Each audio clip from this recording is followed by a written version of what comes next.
like the camera work, the shit. And we're on the air. I'm making sure I'm not doing bad. But we had that, and I geeked out for like a whole maybe 15 minutes. And that was a cool noise. Did anyone record? Can I have that recorded? You can have that. Craig will send that to you. We'll send that to you. No I can problem. do this one too, which nobody's figured out. Anyway, yeah, no, like the lighting stuff is fun. And I apparently have to go over to Dimitri and Craig's house and do it for them. You're dissatisfied with our efforts. They need your No. help. They need you. You're dissatisfied. You're clearly check it out. you're Dude. clearly dissatisfied. Derek, You look amazing. Derek, look at what you did for your old pal Craig G. I know. Before Derek Lewis, after Derek Lewis. I know. You're delightful. Right? I've got a gel for you. It's like Did an you amber get it? gel. Delightful. Delightful. Right? Look, he's Right? delightful. You see, like, Yeah. You're Lexie really is her already. so much smarter than all three of us an put. incredible podcast. Lexie is smarter than all three of us put together. Welcome, everybody. This is a That's podcast easy. called Canadian as Heck. My name is DJ Craig G, a.k.a. DJ Seamless. Thanks to my buddy Durkee McShirtcocken and, of course, Derek Lewis here and Dimitri Alexiou. This is a show that we do live 9 p.m. Eastern Standard Time every Monday night, and we love doing it. Tonight, our new bestie, Lexie J, is in the house, and from an awesome band called Featurette. And so, going to talk to you about a couple of things, but just wanted to let you know, Lexie, we have added 4 songs from your catalog to Revolution Radio's playlist. So, 4. yeah, so you guys are on Rev Radio. So, Incredible. yeah, do your thing, Derek. Okay. I don't know what he's doing, but anyway. Lighting. Wow. He's going to go do lighting. That's right. He's actually going he's got another gig. He's going to do a lighting gig. That's right, Yeah. exactly. Bye. So anyway, we just really, honestly, Lexie, we really wanted to thank you for this. We really were hoping to do this live with you in studio. Unfortunately, it just didn't work out that way, but we're so happy. Yeah, next time, absolutely. We're so happy to have you with us, my friend. Well, if we're like, you gotta wonder, Lexie, if like we're this excited about lighting in our actual homes. What if we Imagine talk what about we're this- like. What would we be like together in a studio? Oh. We'd lose our minds. Madness. It's There would be blessing things. we never got together. Absolutely. yeah, no, There definitely. would be things thrown at me. Because I'm obnoxious. Oh yeah. Anyway, So we have Lexie J here from Featurette, and you've Yes. got a brand new album called Panic Pills. Yeah. Yeah, and this came out of and from what we read, this came out of an anxiety disorder. Can you tell us a Yeah. little bit about that? Oh, I'd love to, because I'm not there anymore, which is like the most Well, wonderful. that's good. Yeah. Yeah. that's wonderful. I wrote this, actually, a lot of this was written in COVID when I, for a few years, had been like literally, and I kid you not, she'll remain nameless, but I've been begging my doctor for help with anxiety. It had been like years and years of like, hey, can you refer me to someone? Can you prescribe me something? Like, I'm actually not good. And I'm sitting there like crying on the table being like, help. And she's like, it's all in your head. And I'm like, okay, I'm getting a new doctor. Oh, isn't Whoa. that wonderful? Lexie, Yes. just try smiling. Yeah. Have you that's- tried relaxing? I'm like, I've tried. When I tell you I've tried.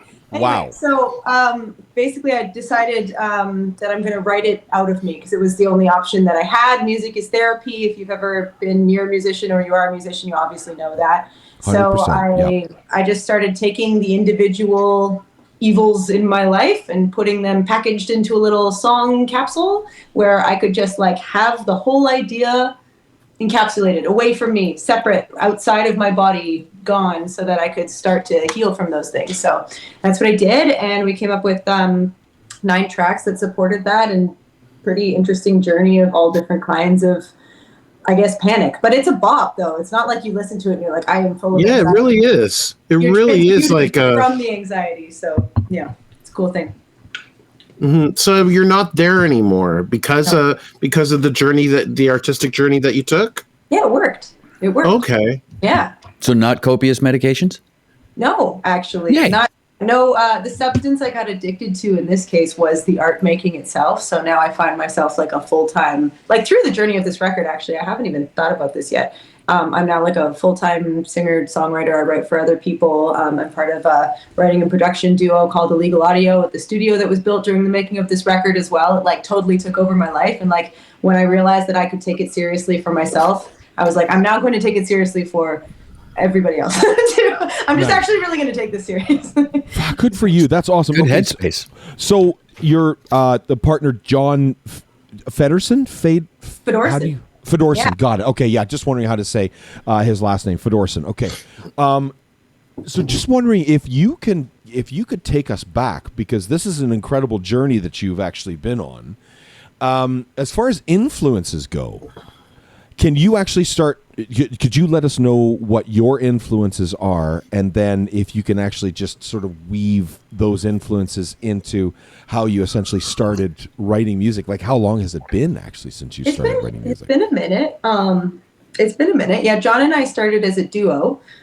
We started in 2016. We came out with an album called Crave, and I think back then, like Fantagram was a really big influence for us. We really liked them. A trip hop thing going. They were also a duo, female male with a female singer, and like they just sort of like were this archetype where we're like, I see us in them, and I aspire to like that level of fucking coolosity. It was so good. It was so good what they were doing. Yeah.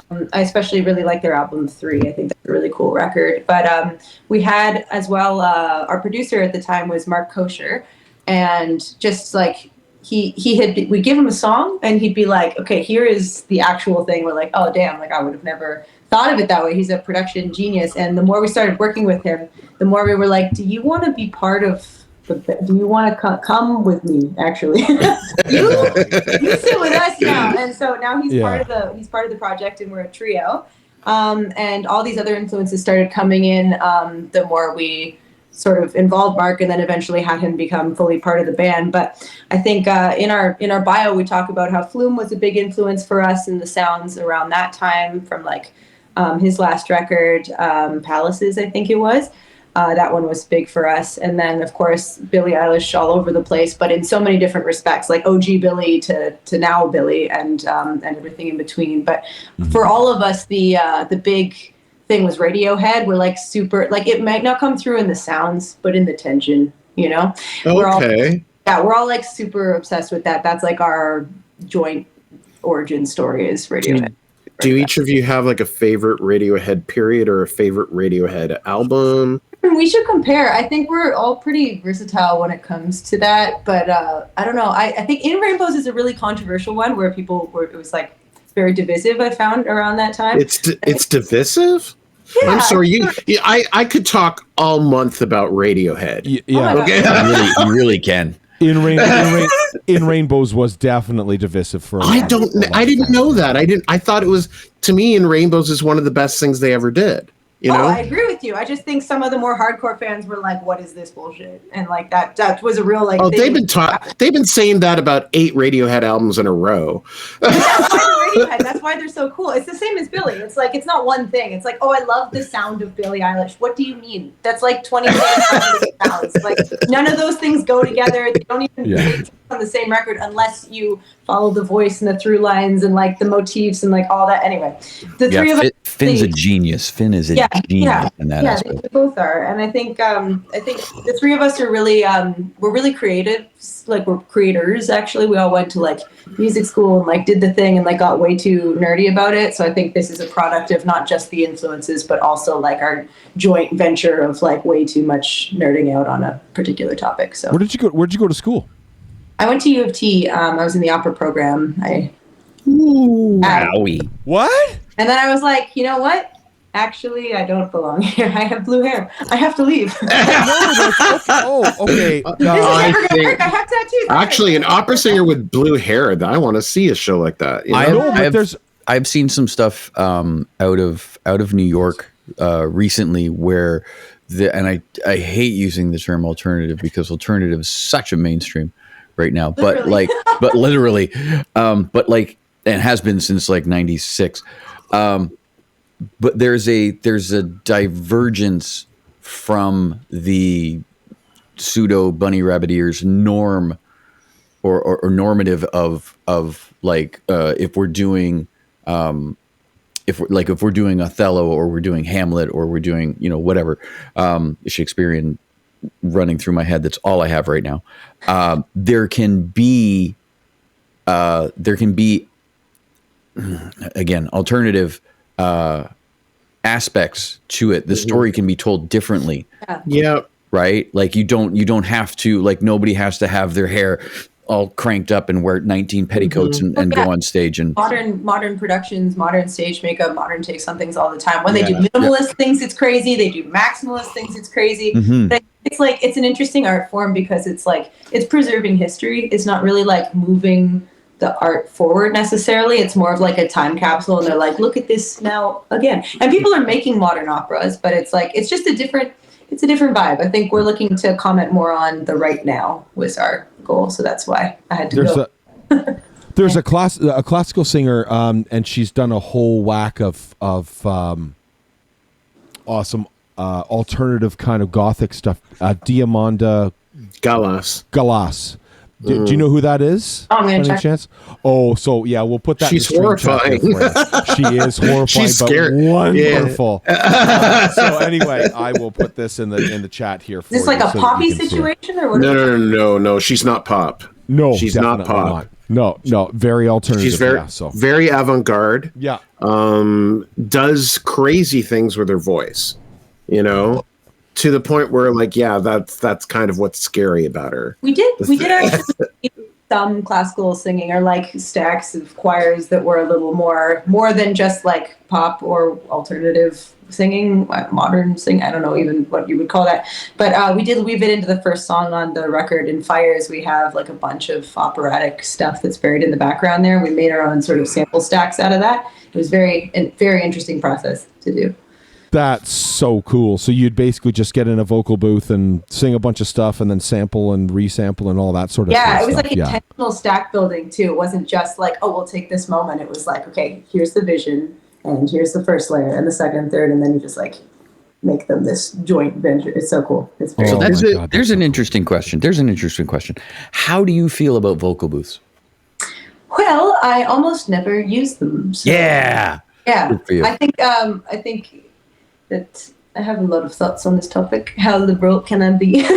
No, great. No, do it. I don't know. It's up to the engineer. It's up to the mic. It's up to the comfort of the artist. I think your best performance doesn't necessarily happen in an isolated space. For me, anyway, it doesn't. If I'm just alone with my own shit in a tiny room, I'm like, oh, it's claustrophobic in here. Like, I need to spread out more. I want to communicate faster too with the recording engineer or whoever I'm working with, because sometimes it's like we want to move on the fly. Like, we've had whole songs, like there's a song called Interrogation on this. It's the second last track where the whole hook changed on the mic. I was like, actually, I'm gonna throw all of the writing away, and this is the hook now.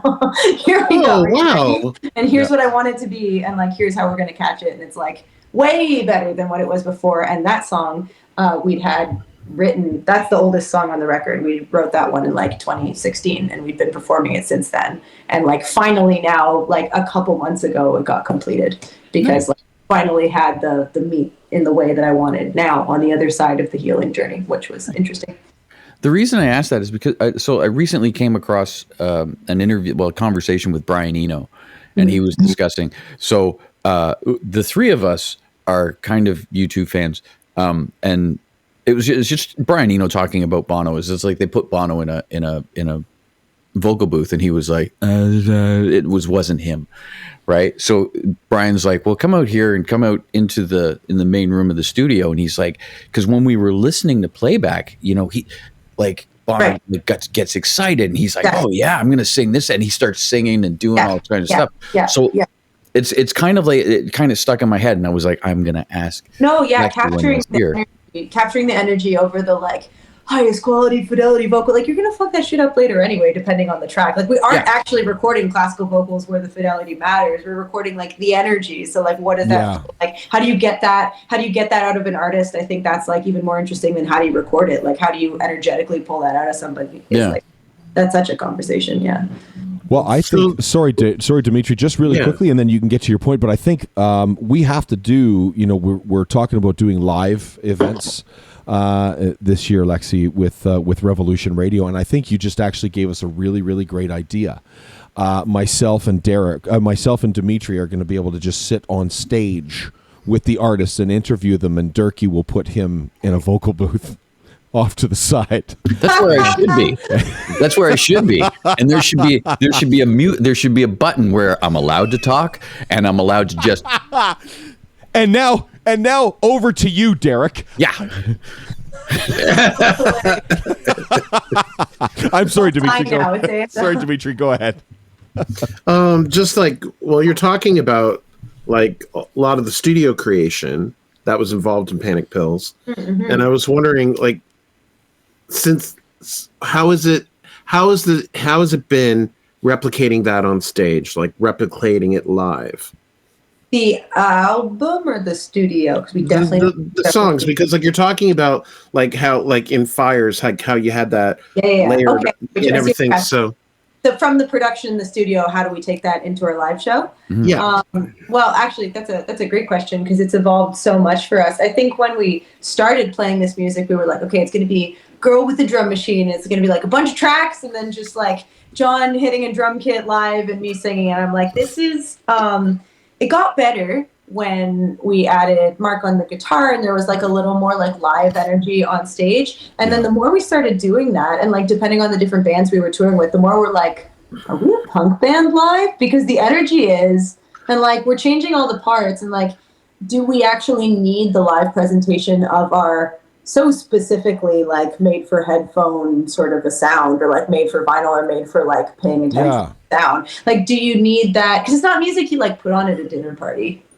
I mean, it depends on your dinner party. Yeah, I was going to say, you should come to my place for dinner because it's fucking time. Depends what you're eating, maybe. But if we're doing it live, like, are we not free to rich make it? Are we not free to just like go ham with it and like go like balls to the wall and see what happens, right? Like so we started doing that, and like now live, like John's got a hybrid drum kits, right? So he's got still like the full like live kit effect and like the energy of like what it is to have an actual drum kit in the room, but he's got all those triggers on it and they're dialed in so that all those parts, and then his little octopad above it so that all his parts are there and we can trigger everything. And now we're owning so much more of the live space because we blended it with what it is to be a live, like rock band, punk band, whatever. And then the electronic project we are, because when it's just electronic, it may as well be a DJ set. And then there's like not enough like energy. Again, it's all energetic. I really think that that's like the bottom line.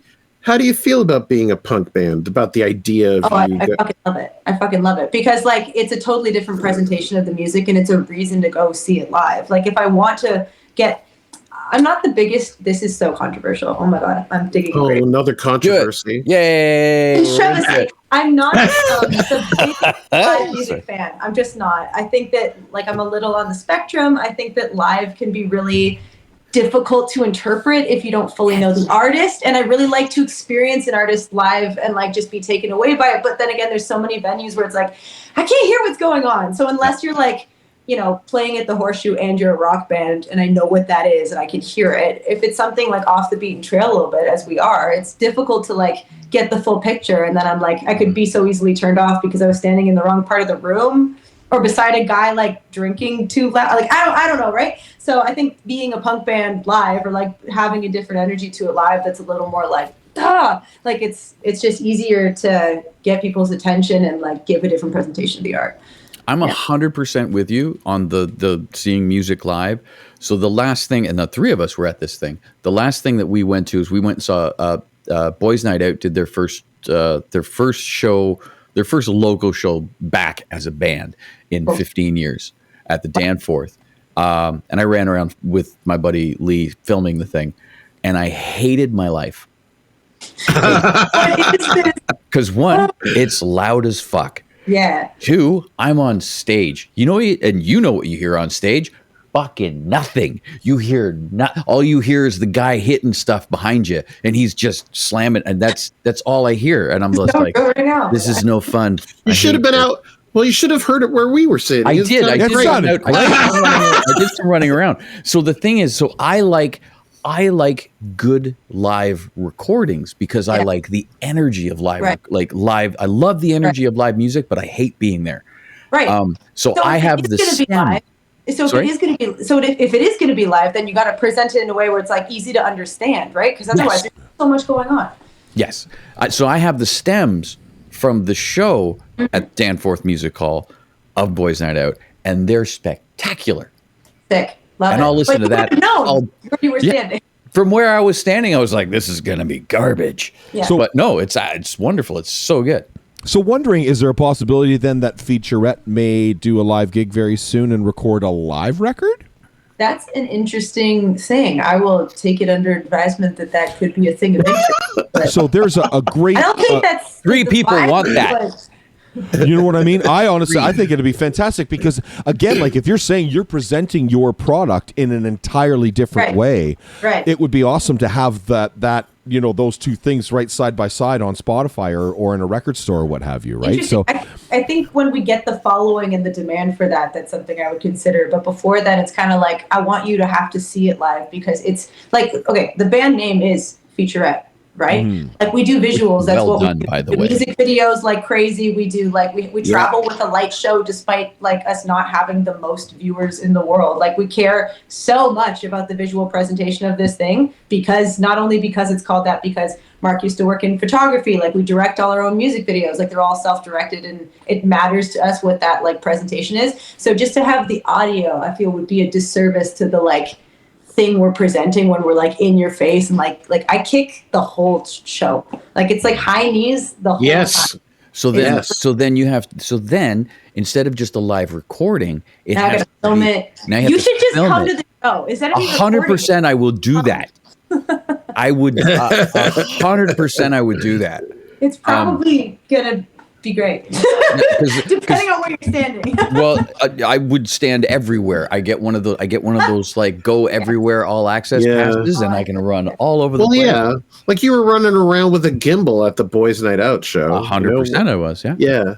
So both of us were. Me and Lee were both running around with that's gimbals. right. 2 gimbals. Yeah. So a couple of weirdos with gimbals. Nothing better than that. You wouldn't believe how fast people move out of your way though when you're carrying gear. Yeah, for sure. That's my favorite part. Is just like, excuse me, and they're like, "Oh, sorry, dude." It's my bad. It's the best. I'm like, I need the washroom. I'm gonna go this way. So Lexie, you mentioned a songwriting collective earlier, right? Like, what was the name of the songwriting collective? Oh, it's called Illegal Audio. It's just a duo. It's a writing and production duo that Mark from the band and myself have. Oh, that's the totality of the collective? I didn't say collective. I don't think. Oh well, okay. We can play it back. I don't know. I had it. Play it back.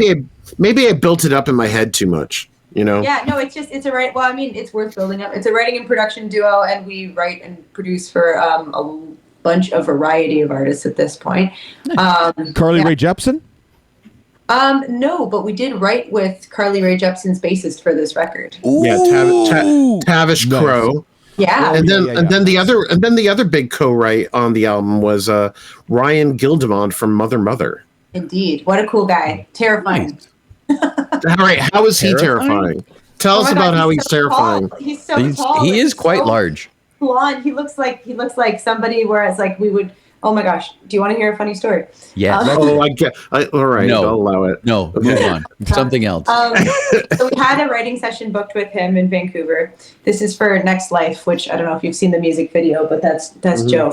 But we had a writing session booked with him, and I had this song that I was bringing to him that was like a really like sensitive subject matter. It's about my grandma and her journey with Alzheimer's. And it was a whole thing. But we were like, gearing up to go. We're nervous. It's just John and I. We're babies still. And we're like, oh my God, we're going to meet this guy. He's going to be so like terrifying because he's done so much and he's such a big deal and And we walk into this coffee shop to get like prepped. And he's there in the coffee shop. And we're like, oh shit. Like, this is not the intro that we had planned. Like I have to pee. Like we're not. So we like literally like duck and run to the bathroom and like hide until he's gone. And then we like show up at a studio later and be like, hey man, like, how's it going? Like all cool and like just pretending. But now he knows because you just said it. Now he knows. Well, he's never going to see this. I doubt. If he does, Thanks. Back. Thanks. So we're done today. No one sees it. That's Don't worry it. about it. It's all good. That's all good. He's busy. He's busy. I'm sending it to him. Oh my God, please. I'll send it to him. That's hilarious. No, but it was awesome, right? He took the song from like something like just for me to like something for everybody. It was honestly, we built the whole campaign around Next Life, which was like the crown jewel of everything. So nice. I actually have the video for Next Life That ready was to go. awful, Derek. do it. Yeah, But so- but before we do that, But before, wait. all right, I just want to know when you and John write for a different artist, do you, or do you just write a whole bunch of songs and they say, okay, this isn't a featurette one, this is a featurette? Oh, not at all. No. Yeah, no, it's mostly me and Mark actually. John and I used to write with some other artists, but the Illegal Audio thing is me and Mark, the guitarist. Okay. And when we write for other people, they're in the room with us, and they are going on their own journey, and we're there to, like, I'm sitting in the room with my laptop open, pen and paper, whatever it is on the day, and we're like trying to, like, we basically therapize them. We basically go in and we're like, what are you feeling? And then Mark kind of underscores the conversation, and he's making all these gorgeous production sounds, and he's driving the console and like just guiding us to whatever they're leading toward. And then we, find the crux, we find the hook of whatever like the meat of the song is that they need to get out. And then we like do this for the next hour and a half and pull it out of them. And then if they want to cut it, we'll finish it with them later. But it's a beautiful process, because I think part of the reason Featurette was difficult for me at the beginning of our career was that I didn't understand that I was a songwriter, and that extended beyond my projects. So I would have songs on our records. In particular, Dream Riot was definitely this way for me, our second record, where they're just songs, but they weren't necessarily my songs, And there's nothing wrong with that, but it wasn't meant for my voice, or it could have been better pictured like here, here, or here. Or I was just writing because I was like, yeah, this is what people want to hear. It's a song. It's a well-crafted song. But it wasn't my truth, and it wasn't my well-crafted song. So now I can do that for myself, knowing that the creativity that I have can find a home elsewhere, and that not all those things are meant for me. Oh, that's a neat step. Of you. Yeah, but I think that's an important step as an artist, Yeah. No. Oh yeah, Yeah. It changed my life. My publisher, Jordan Howard, of Day Tripper, he really like showed me that it was possible to take something like the art that we'd made and just like understand that not all of it needs to come out like that, but that like you are free to have all these things transmute, just not necessarily through my own version of myself, and that really helped me like become this character too. Like I had brown hair before. Who was she?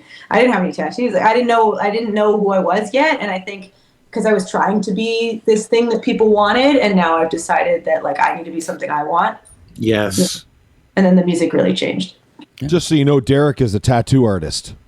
Okay, do me. Okay. Okay. Done. Wow! Wow, what the hell fuck is going that? on? What? How did this happen? That happened when you said "do me." Why can't I do this? She said she did thumbs up. Wow. Is it a thumbs up? How come I don't get that? Updated the iOS when I was not looking, but interesting. That's so Fascinating. funny. I am so bummed that doesn't happen when I do it.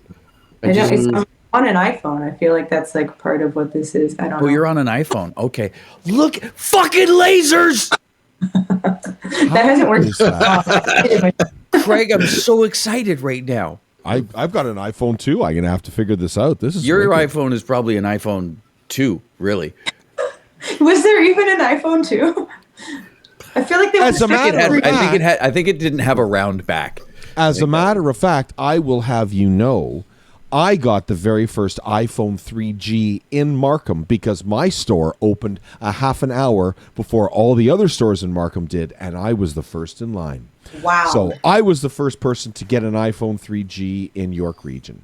Good How for did you. that Pretty When we- big deal, if you When ask we me. when we look Derek? at you, when we look at your Wikipedia article, Craig, Yes, is that in exactly. Is that Update your first bio iPhone immediately. 3? Bio, let's go.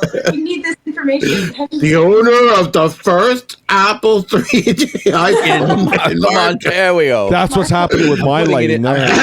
I'm putting it in right Lexie's now. Lexie's got hold on, I'm lasers. putting I've it got in a right light that now. I can turn on and off. There you go. Perfect. Your iPhone was used by Fred and Wilma Flintstone. It sure was. Dimitri's on fire today. Unbelievable. Oh, Dimitri's on fire, or he's got gas or something like that. But one of the two. Anyway. Wow. Okay. I just want to let you know that we are at a half hour, and that's usually what we ask of our guests. So if you've got to, fly or whatever, we just letting you know. That's all. And if right? you want to hang out, Doing anything, whatever you need of me. Excellent. Perfect. Good stuff. Okay, so let's go back to you growing up as a kid. Like, obviously, you've got your influences as far as Featurette goes. Mm-hmm. What are some of the sounds, artists, and things that you listened to growing up as a kidlet? where did you grow up? Hold on, Craig.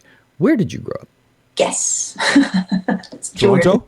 Yeah, Etobicoke. Etobicoke, okay. You can't I say was yes like, if it's Etobicoke. Those are different places.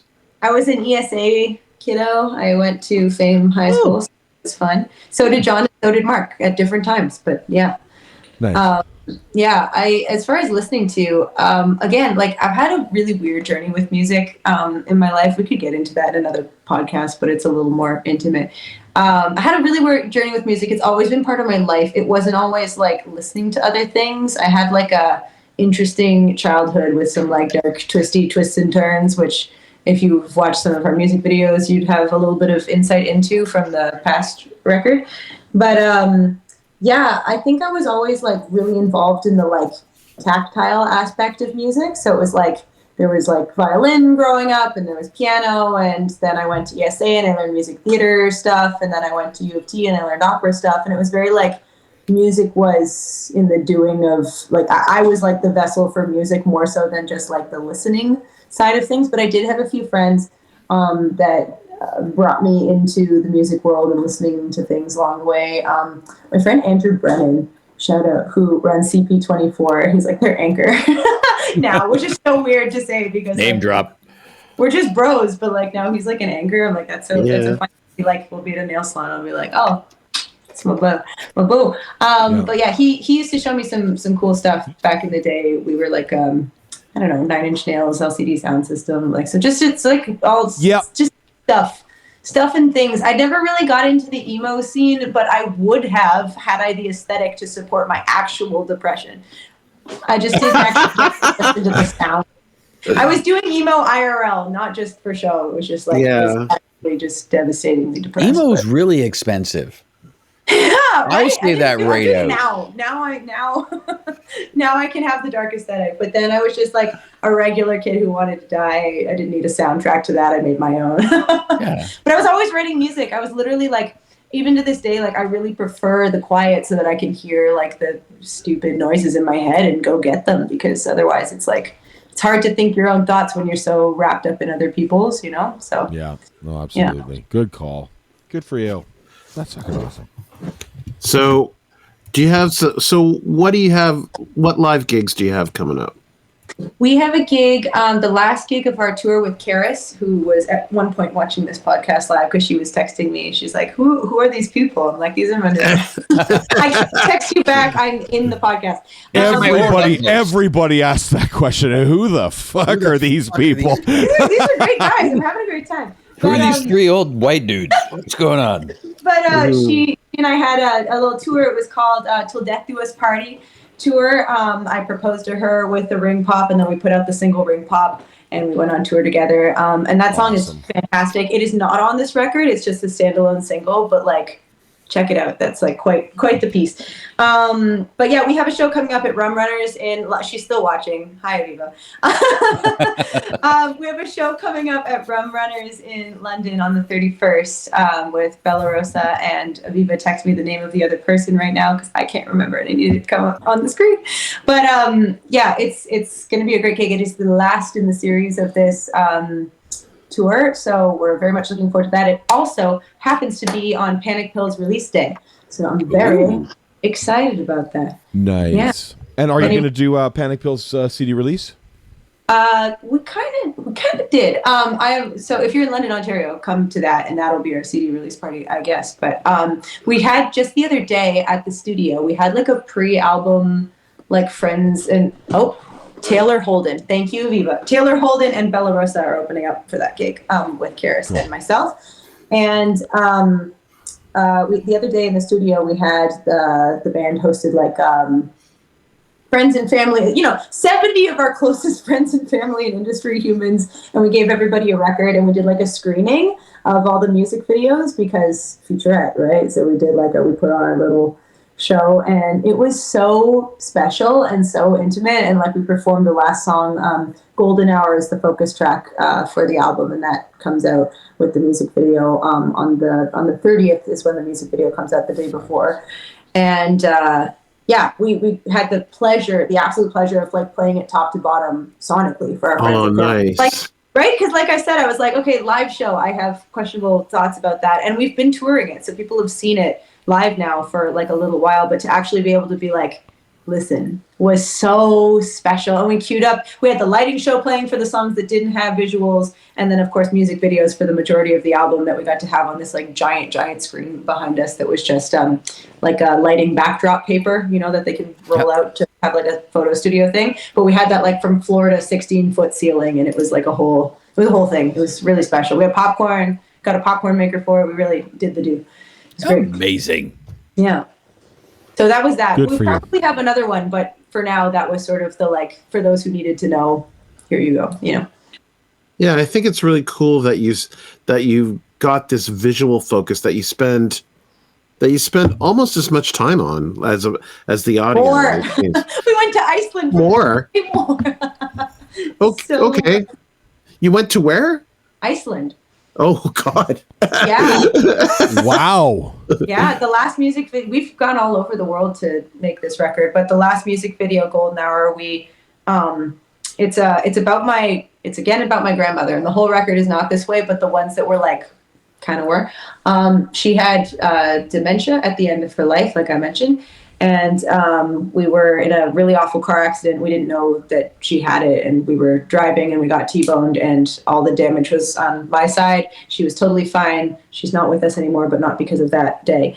And the song was just about the most beautiful moments of your life flashing on a highlight reel before you die, right? So in order to do that, it was all the warmth and all this beauty wrapped up in because time slows down. Time slows down when you're in a car flipping upside down. Don't know if you've been there, but it's really real. So trying to keep the pacing of the song in that clinging to life moment, and then the song starts to unravel and fall apart and fall apart and fall apart, and then everything comes rushing back to life when your adrenaline kicks in and you realize that you're alive. So in order to film that, we wanted some liminal space to evaporate this beautiful familiar set out into, and we decided Iceland has fjords and black sand beaches with icebergs and ice caves that you can have a rave in at the end, and we're yes, this is the perfect place to take reality and build part of a living room on a beach, and then have that just fizzle out and become complete heaven on earth by the end of it. So yeah, it was quite the journey. We did 10-hour 12-hour day drives while we were out there. It was really wild. Wow. Amazing.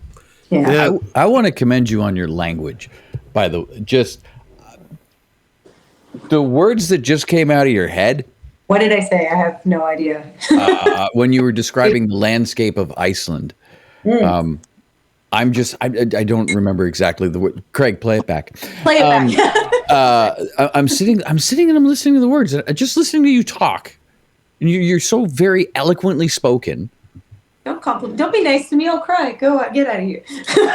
Okay, I'll just go. It's my show. It's the Derek show. I'm oh, goodbye. Just go, Derek. Go to your vocal booth. I'll go to my vocal booth. Crazy. Right? Hold on. I'm just gonna put this up because I should, because it's the Nice. Derek show. No, it's not. It is. No, it's not.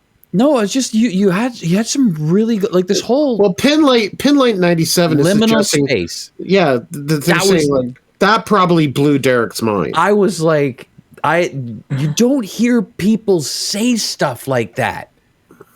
Well, it's like David Bowie saying, sway through the crowd to elliptic space and let's dance. It's who says elliptic? You're sorry, what? Delicious. It's Delicious. fantastic. I love words, guys. I love words. I think You just so does my compared wife. Lexie Absolutely. with David Bowie. What is that, Jen? I What is saw that? where he grew up. I've A been to his logophile, house. a his word childhood home. lover. Oh, it's really? Logophile. How was that? Logophile. That's what you are as a logophile. Side of the building now. Really? Lexie, you're a logophile. That's what you are. You're a lover of words. Sounds slightly insulting. Logophile? What, Yeah. logophile? Well, it sounds a little bit like You don't need to say it, Dimitri. You don't need to say it. Anyway, that she fucks words. Yeah. Okay. Look. And it's her business. Well, It's her You know what's beautiful business. about words? You know. You know what's beautiful about words? As soon as you choose one, you've destroyed all the other ones. It's like you paint with one color, and like that's the land now. You know. Yeah. So Good I think call. it's very important to be specific with your words. Pinlight 97 says it was poetic, and the description of the pacing the song in a slowed down way. I loved it, and I couldn't agree more. Absolutely. Okay, well, listen, we really appreciate your time tonight, my friend. We really sincerely do. We're going to have you guys back when you are ready to do, gig, new record, anything that you want to, jump on and promote and have a chat with us. We'd be more than happy to have you. Yeah, well, and it'll be exciting to see Certainly in which direction Featurette evolves. You know, Derek- I'm excited to see too. I have no idea. I can't wait to find. Because honestly, like since the announcement, and by the way, you're totally forgiven for forgetting the name of the other person on your show in London, because on my show last Friday, I was like, hey, we're doing this interview with somebody I can't remember the name of. That's on so Monday. much work. Right? I was like, I got nothing. Wait, introduce yourself. Right? And then I was like, I went and I like checked my email, and I was like, yeah, it's not in there. And I was like looking for a chat. Oh, I was having the worst day. And then Derek went back to his vocal booth. I went to my vocal booth because that's where To his vocal booth. That's where he belongs. That's your thing now. he's not letting that go. Nope, not letting it go. So Just like I called him DJ Sugar Tits the entire you show on sure Friday. did last week. Yep, you sure I did. That's love okay. that so much. Wow. Isn't Listen. it nice? Listen, I own it. It's all good. I own it. It's a term of endearment. Listen, I was wondering if you could do us a favor. We're going to spin your video for Next Life. Now, I believe this song has been out for a while now. Yeah. Right? Okay. It's the fall. And so you essentially There he is. decided to you wanted to do a video for this guy and then kind of almost give it a like sort of a quote unquote re-release sort of thing. Yeah. I was wondering if you could actually talk about the video for us before we spin it. To. And this is pretty succinct too. I won't keep you forever. But do you know what the Animaniacs are? Yes. Yeah. Okay, so I saw when I was a kid, like little kid, I saw this episode of the Animaniacs, and it was on this gold piece of wrapping paper. Okay, and it's basically her fall from grace. So there's this perfect piece of wrapping paper sitting in like the Reitmans or whatever, right? And they pick her out. They're like that one, and they wrap the present with it. And then she fulfills her destiny as like a Christmas wrapping paper, and she gets like ripped up by the kid and thrown away. And suddenly it's like this most violent of things, and like the paper is like journeying through the earth and like going onto like a garbage barge, and like, oh my God, like I don't even recall if that's right, but that's what it was for me in my memory now. And my heart was breaking. And I kid you not, like ask anybody in my life who's close to me. I am so, maybe it was my grandma who grew up in the war. I am so triggered about waste. It's nuts. Like I can't even stand it. And I don't mean like human error about like how much you should have versus like how much you actually take and what you need, that kind of thing. So anyway, that is to say, I was like, I want to make that. I want a piece of trash to miss the trash and then live its own destiny. And we animated it, and it became this thing where it was like if you can't see this and it's a podcast to you, I'm holding a coffee cup with two giant googly eyes on it, and it is spectacular. His name is Regular Joe because he's a cup of Joe. Perfect. And Well we're done. gonna make a featurette. We're gonna do like a old like sitcom style intro with the like starring Regular Joe, and it starts in live action, and we like had to use a leaf blower to get him to move appropriately and like throw him down a set of stairs and like go on this violent journey after he misses the trash. But then he sees this mural by a Toronto artist, actually. He sees this mural and he's enchanted by it, and she's enchanted by him, and she reaches out of her out of the wall and picks up the cup and like drinks it, and he goes to space. He becomes animated now, and he like comes into her world, and he meets all these friends along the way. And I won't give away the ending, but that is all to say he makes all different kinds of friends with all these characters, some of which may or may not be my cats in the form of planets. And yeah, he has a wonderful life, and he ends up in a 2D animation space. So, And this is the song that was co-written with Ryan from Mother Mother. yes, exactly. Yeah. This is Next Life with Ryan Gilderman. The production aspects of this video just have me reeling because It was such an undertaking.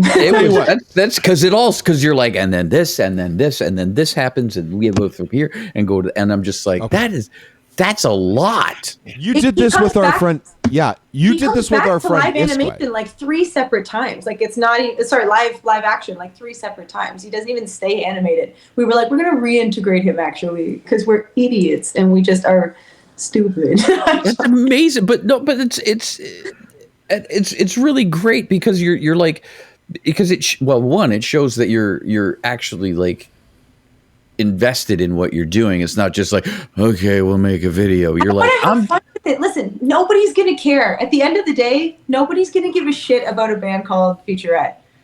Unless nobody gave a shit about the band OK Go. Right? Unless they do. And then when they do, it's because you built the lore and you built the world and you lived in it and you've lived and breathed it. And then one day something clicks. Or it doesn't. It doesn't matter to me. It's clicking for me, and it's helping me live my own journey as trash coming back to life. I don't know. You remind me very much of a young Lights. I'm going to say that. Thank you. She's such an icon, so I appreciate that. She's one of my best friends, and oh my God, introduce me. I would die to 100% we will do that. Yes. 100% we will do that. I love her, and I've loved her journey. And like she just got like super invested in making music videos for her, like by herself. And she has all the lore, right? She's got like her tattoos line up with the like art that's coming for her next album, and like the vending machine has the buttons that line up with the it's crazy. It's crazy the world that she's built. And I see that. I see how like much effort that takes. It's beautiful. Yeah. No, it's super great. So I commend you in your undertaking of creating the world that you exist. And your multimedia thing, but also just the introspection that you have done with your internal issues and how you've used your art to tackle that, you know, and given your audience something that they can relate to, you know, and maybe help them through their journey, a similar journey. So if it helped me, I'm not the only one, right? Like who am I to say I'm like different, right? Like if I'm different, so is somebody else, and then that's what it's for, right? It's this connection thing, and you can only do that when you're authentic to yourself. So I'm working on it. Thank you. Thanks for seeing, guys. It's huge. Well, listen, again, thank you so much for being here. We greatly appreciate it. We are now going to spin Next Life by Featurette, this incredible video. Again, can you just give us your socials and everything like that? Let everyone know where they can reach you, please. It's at Featurette Music basically everywhere. We're in Canada, so TikTok's still real. But yeah. Underrated is our YouTube channel because all these videos live there, and we put so much effort into music videos. Are dead, right? That's where I live now. I live in the grave. It's good for you. That's awesome. I'm glad you're doing music videos. It's fantastic because they should be brought back. I love them. That's one of my favorite mediums. We're old, so we like love music videos. Yeah, there's that. I'm whatever, and I just think it's a trip. It's like we got to make that. That's crazy. What they're really a lot of fun to make. Yeah. It's been a nice adventure. By the way, Broken is my favorite music video from you guys. Oh, cool. Thanks. Just so you know. Love it. Awesome. Yeah. Alrighty, folks, here we go. Thank you again so much to our new bestie, Lexie from Featurette. Thanks so much for hanging out with us tonight. We greatly appreciate it. We're going to spin your video. You can hang out till the end. You can do whatever you like. You can bounce, do whatever you got to do. It's all cool. We greatly appreciate your time, honestly, being here. You've been awesome. This is a great conversation. So we'll definitely have to have you back, okay? Thanks, Lexie. Thank you. Here it is. Next Life Featurette is right here on Canadian as Heck episode Dimitri 113. 112. 112. Thank you very much. Right here, Revolution Radio Canada. And we do that, and we do this, and we play.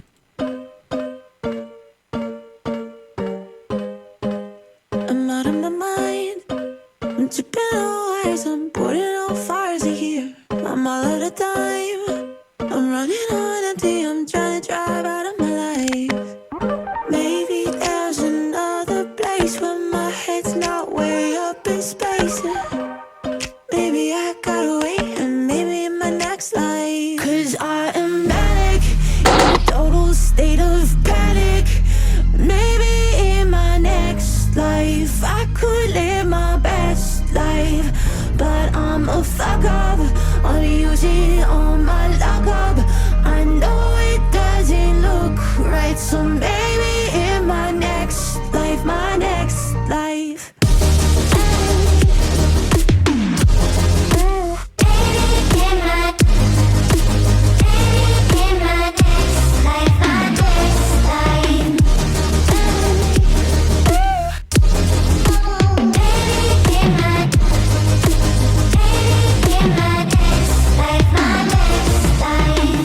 I'm out of control, I'm on a barrel, and I don't wanna do it to you. I'm losing my cool, pulling you close, 'cause mama say you wouldn't do.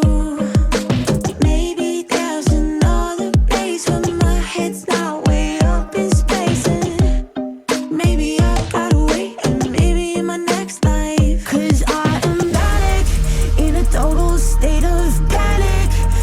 Maybe in my next life I could live my best life.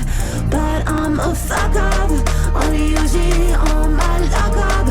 I know it doesn't look right, so maybe in my next life, my next life.